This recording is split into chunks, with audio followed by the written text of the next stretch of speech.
وفد عبد القیس جب آپ صلی اللہ علیہ وسلم کے پاس آیا تو انہوں نے سواریوں سے اترتے ہی نہ آؤ دیکھا نہ تاؤ، نہ کپڑے بدلے اور نہ ہی اپنا حال حلیہ درست کیا، فوراً شوق ملاقات میں آپ صلی اللہ علیہ وسلم کے پاس پہنچ گئے. آپ نے پوچھا کہ آپ کا سردار کہاں ہے؟ تو کہا کہ وہ پیچھے آ رہے ہیں.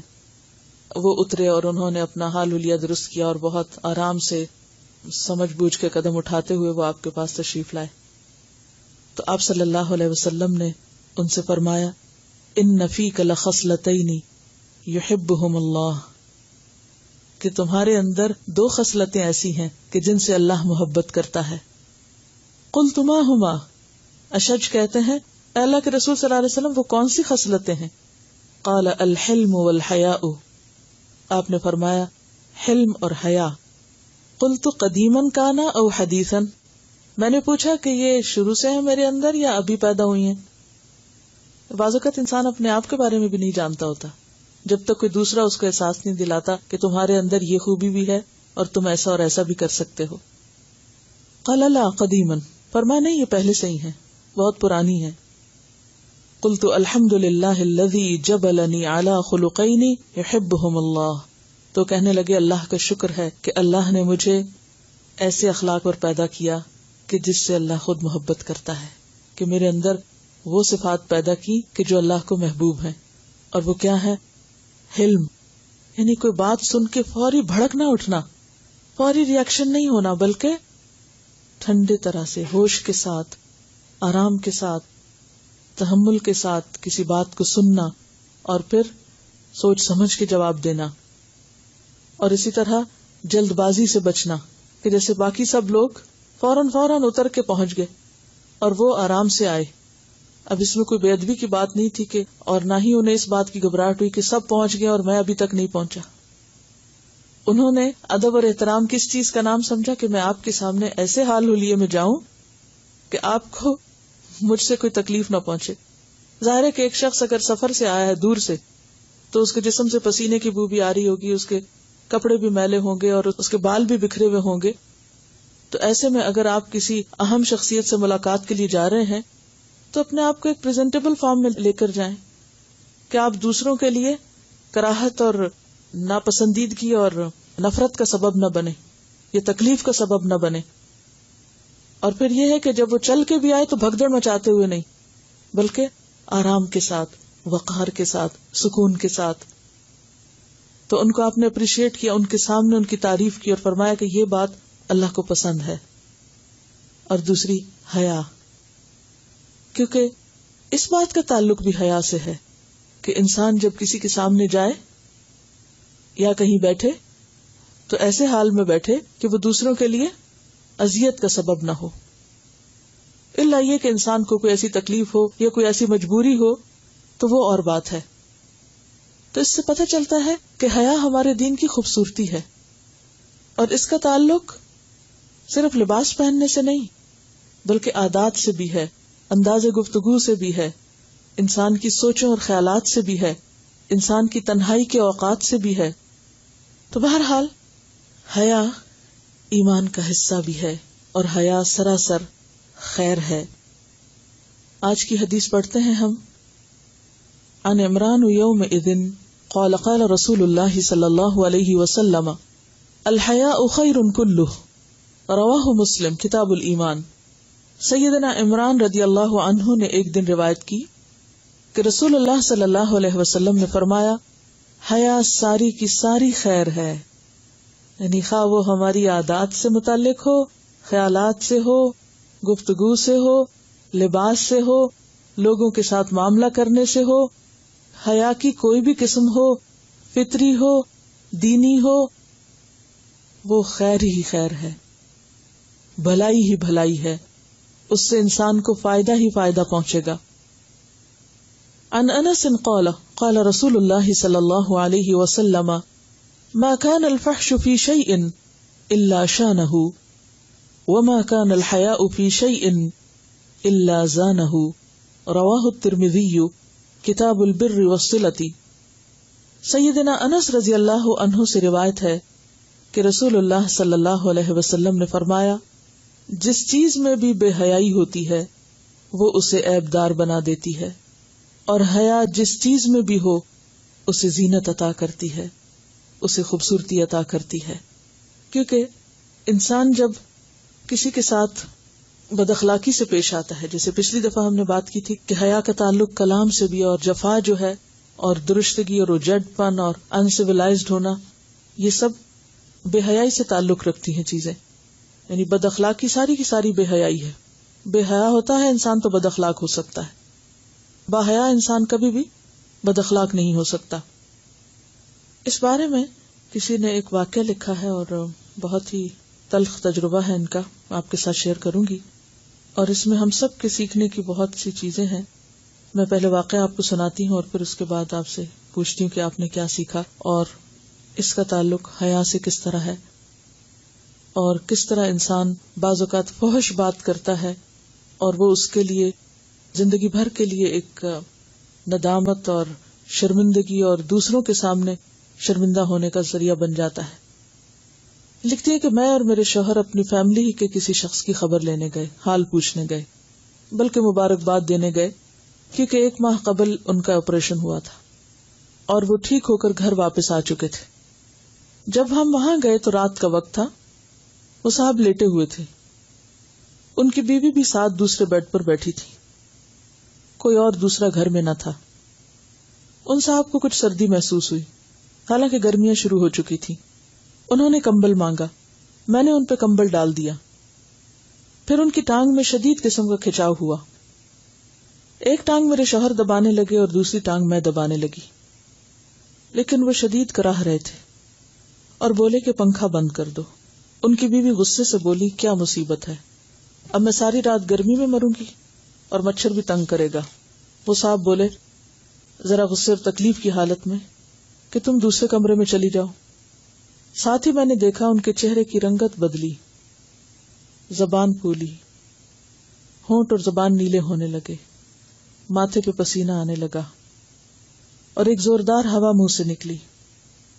اوہو، یہ تو نزا کا عالم لگتا ہے. اور تھوڑی دیر میں وہ فوت ہو گئے.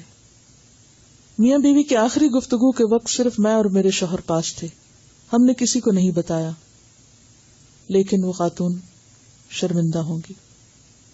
اس سے میں نے ایک بہت بڑا سبق سیکھا کہ اگر ہمارے ساتھ کوئی غصے سے بولے یا غلط قسم کا مطالبہ ہم سے کرے، ناجائز مطالبہ جو ہمیں بظاہر غلط ہی نظر آ رہا ہو، تو فوراً اپنا رد عمل ظاہر نہیں کرنا چاہیے، بلکہ سوچنا چاہیے کہ اس شخص کی یہ کیفیت کیوں ہے، کوئی ذہنی پریشانی ہے، جسمانی بیماری ہے یا کوئی اور مسئلہ ہے.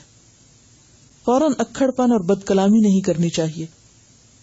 اور ہمیں واقعی نہیں معلوم کہ وہ جس سے ہم جھگڑ رہے ہیں اس کی زندگی کا آخری دن ہو، کہ اس کے بعد نہ معافی مانگنے کا وقت ملے اور نہ ہی پچھتانے سے کچھ حاصل ہو. اور یہ بالکل روزمرہ کی چیزیں ہیں نا، کہ انسان جن لوگوں کے ساتھ مل جل کے رہتا ہے ان کی چھوٹی چھوٹی باتوں پہ بعض اوقات اوفینڈ ہو جاتا ہے، اور بعض اوقات یہ بھی نہیں دیکھتا کہ دوسرے شخص کی کیفیت کیا ہے اور کیوں ہے. کوئی بیمار ہے، کوئی تھکا ہوا ہے، اور پھر اس وقت انسان اس قسم کی گفتگو کرے. اور جیسے ہم میں سے ہر ایک اکثر یہ بات دہراتا رہتا ہے کہ کیا پتا ہماری زندگی کا آج آخری دن ہو، اور یا آخری نماز ہو، اور آخری ملاقات ہو، اور آخری کام ہو. یہ ہم کہتے تو رہتے ہیں لیکن ہم اس کو صحیح طور پہ محسوس نہیں کرتے. غلط کام کرتے ہوئے بھی انسان اگر سوچے کہ جس کے ساتھ میں لڑ رہا ہوں یا جس کے ساتھ میں بدتمیزی کر رہا ہوں، معلوم نہیں اس کے بعد میرا اور اس کا واسطہ کہاں پڑے اور میرے پاس مزید کتنی مہلت ہے. تو بہت سی چیزوں کو انسان اگر خود دیکھنے لگے تو ان چیزوں کی اصلاح کرنا بھی آسان ہوتا ہے. فوری، شدید اور نیگیٹو ری ایکشن اگر ہم اس چیز کو کنٹرول کر لیں تو یہی با اخلاق ہونا ہے، یہی با ایمان ہونا ہے، یہی با حیا ہونا ہے. یہ واقعی انتہائی مشکل چیز ہے، لیکن من یتصبر یصبرہ اللہ، صرف چند لمحوں کی بات ہوتی ہے. اگر وہ چند لمحے ہم اپنے کنٹرول میں کر لیں، اس وقت تھوڑا سا خود کو روک لیں، تو آپ تھوڑی دیر کے بعد دیکھیں گے کہ آپ خود بخود نارمل ہونے لگتے ہیں. کیونکہ اللہ تعالیٰ نے یہ چیز فطرت میں رکھی ہے. کوئی شعلہ کتنا بھی بھڑک رہا ہو، تھوڑی دیر کے بعد آپ دیکھتے ہیں تو وہ شعلہ نیچے ہونے لگتا ہے اور ہوتے ہوتے بجھنے لگتا ہے. آپ کو بھڑکانا پڑتا ہے اس کو دوبارہ، وہ خود سے بھڑکتا نہیں ہے، ہر بھڑکتا شعلہ نیچے کو جاتا ہے اور آہستہ آہستہ ختم ہی ہوتا ہے۔ یہی حال ہمارے غصے کا ہوتا ہے۔ اگر وقتی طور پر ہم اپنے آپ کو روک لیں تو آپ دیکھیں گے کہ تھوڑی دیر کے بعد ہم خود بھی نارمل ہو جائیں گے، اللہ یہ کہ پھر شیطان آ کے ہمیں اکسائے اور کسی اور سے ہم ڈسکس کریں اور وہ بھڑکائے اور پھر ہم وہیں پہنچ جائیں اپنے آپ کو جلاتے جلاتے۔ ورنہ اللہ تعالیٰ نے خود ہمارے اندر ایک آٹومیٹک سسٹم ایسا رکھا ہے کہ ہم واپس پلٹ جاتے ہیں اپنی فطرت پر۔ یہ واقعہ تو ایک انتہائی واقعہ ہے نا کہ جس میں ایک شخص دنیا سے چلا جاتا ہے، اور بعض اوقات ایسا بھی ہوتا ہے کہ ہم دوسروں کے ساتھ اسی درجے کی بدتمیزی بد اخلاقی کرنے کے بعد وہ زندہ بھی ہو تو پلٹ کے اس سے سوری نہیں کرتے، معافی نہیں مانگتے، شرم نہیں کرتے اور اپنے آپ کو جسٹیفائی کرتے رہتے ہیں، اپنی غلطی کا اعتراف نہیں کرتے۔ اور نتیجہ کیا ہوتا ہے؟ اپنے ہی تعلقات کو ہم اور اپنے ہی ساتھ رہنے والوں کو اپنے لیے کانٹا بنا لیتے ہیں اور خود ان کے لیے کانٹا بن جاتے ہیں۔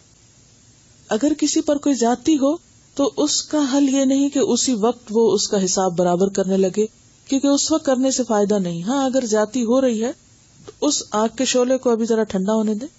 جب دوسرا شخص اس بات کے قابل ہو کہ وہ بات سمجھ جائے تو اس وقت اس سے بات کی جائے اور اپنا موقف اس کو سمجھایا جائے کہ میرے ساتھ یہ اور یہ زیادتی ہے، اور ہر مسئلہ ایسا ہوتا ہے کہ جس کا سولوشن نکل سکتا ہے، اس کا سولوشن ضرور نکالنا چاہیے۔ یہ نہیں کہا جا رہا کہ زیادتی کو آپ برداشت کرتے چلے جائیں اور اس پر احساس نہ دلائیں، لیکن اس وقت یہ بات کرنے کا مقصد یہ ہے کہ عین اس وقت جبکہ آگ بھڑک رہی ہو تو اس کو مزید نہ بھڑکایا جائے، اس کو چھوڑ دیا جائے کہ وہ ٹھنڈی ہو جائے، تاکہ وہ نہ ہمیں جلائے اور نہ دوسرے کو جلائے۔ اگر کوئی ایک شخص بیماری کی وجہ سے یا بھوک کی وجہ سے یا کسی اور تکلیف کی وجہ سے اپنے آپ کو ایکسپریس نہیں کر پا رہا اور نیگیٹو طریقے سے کچھ بول رہا ہے یا غصہ دکھا رہا ہے یا برہم ہو رہا ہے یا چڑچڑا پن دکھا رہا ہے، تو اس کو سمجھنے کی بھی کوشش کرنی چاہیے کہ ایک شخص عام انداز میں نارملی ایسا نہیں ہوتا، ضرور کوئی چیز ہے اس کے مائنڈ کے پیچھے جو اس کو بگ کر رہی ہے، جو اس کو پریشان کر رہی ہے، تو وہ ریزن کیا ہے، اور اگر اس کو معلوم کر لیں تو اس وقت بھی معاملہ حل ہو سکتا ہے۔ لیکن مشکل یہ ہے کہ ہم دوسرے کو کیسے سنبھالیں جبکہ ہم اس وقت خود کو بھی سنبھال نہیں سکتے۔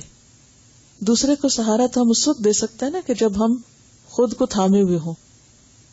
یہ ایک بڑی اہم بات ہے کہ ہم ہمیشہ اس پر تو نظر رکھتے ہیں کہ دوسرے ہمیں کہاں کہاں سے ستا رہے ہیں، ہم پر کیا کیا زیادتی کر رہے ہیں یا ہمارے لیے کس طرح تکلیف کا سبب بنے ہوئے ہیں، لیکن کبھی ہم یہ نہیں سوچتے کہ کہیں وہ ہم خود ہی تو نہیں کہ جن کا ریفلیکشن دوسرے کا ریئیکشن بن کے سامنے آ رہا ہے، کہ ہم ہی کو دیکھ کر وہ اس طرح ریئیکٹ کر رہے ہیں۔ بعض لوگوں کو آپ نے دیکھا ہوگا کہ وہ اچھے بھلے ہوتے ہیں، با اخلاق، لیکن جو ہی وہ کسی ایک ایسے خاص شخص سے ملتے ہیں تو بھڑک اٹھتے ہیں۔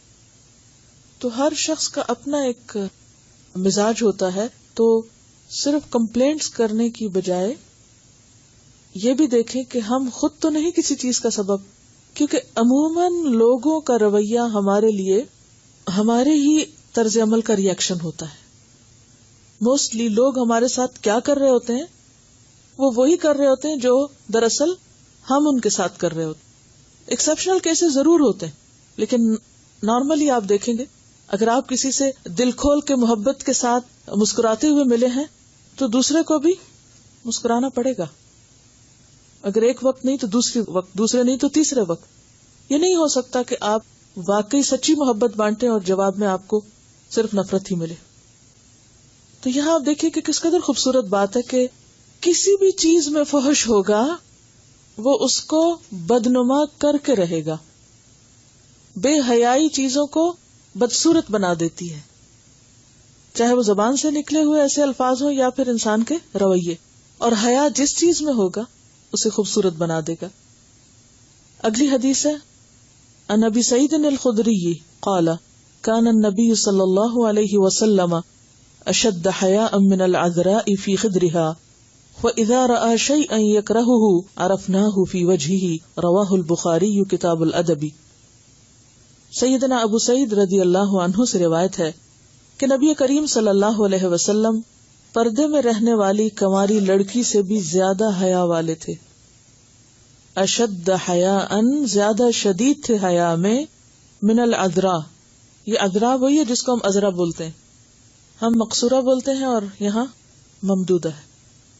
من العذراء فی خدرہا، خدر کہتے ہیں پردے کو، یعنی کماری لڑکی جس کے اندر زیادہ حیا ہوتی ہے اس سے بھی زیادہ آپ باحیا تھے، یعنی اپنی گفتگو میں، دیکھنے کے انداز میں، کیونکہ حیا کا تعلق دیکھنے کے انداز سے بھی ہوتا ہے کہ بعض لوگ دوسروں کو گھور گھور کے دیکھتے رہتے ہیں، یا نفرت کی نگاہوں سے دیکھتے ہیں، یا تنقیدی نگاہوں سے دیکھتے ہیں. تو ایسی نگاہیں بھی دوسروں کے لیے اذیت کا سبب بنتی ہیں. تو حیا کی نظر کیا ہوتی ہے کہ انسان دوسرے کی طرف بقدر ضرورت ہی دیکھے. فَإِذَا رَأَى شَيْئًا يَكْرَهُهُ عَرَفْنَاهُ فِي وَجْهِهِ فَإِذَا رَأَى، پھر جب آپ دیکھتے شیئن کوئی چیز، یکرہہ جسے آپ ناپسند کرتے، عرفناہ ہم پہچان جاتے اس کو، فی وجہہ آپ کے چہرے میں، یعنی جو چیز آپ کو ناگوار ہوتی ہم آپ کے چہرہ مبارک سے سمجھ جاتے کہ آپ کو اچھی نہیں لگ رہی. اسی لیے آپ نے بہت سی احادیث میں، بہت سی روایات میں یہ دیکھا ہوگا کہ بعض اوقات اگر ایک صحابی نے کوئی ایسا کام کیا یا کوئی بات کی تو دوسرے نے اس کو احساس دلایا کہ دیکھو تم دیکھ نہیں رہے کہ آپ کے چہرے کا رنگ بدل رہا ہے، آپ اس کو ناپسند کر رہے ہیں. یعنی اس میں ایسے الفاظ یا ایسا رویہ یا ایسا چیخنا چلانا اور شور مچانا تو دور کی بات، آپ کیا کرتے تھے؟ صرف چہرے سے محسوس کراتے تھے. عن ابی مسعود قال قال النبی صلی اللہ علیہ وسلم ان مما ادرک الناس من کلام النبوۃ الاولی اذا لم تستحی فاصنع ما شئت، رواہ البخاری کتاب الادب.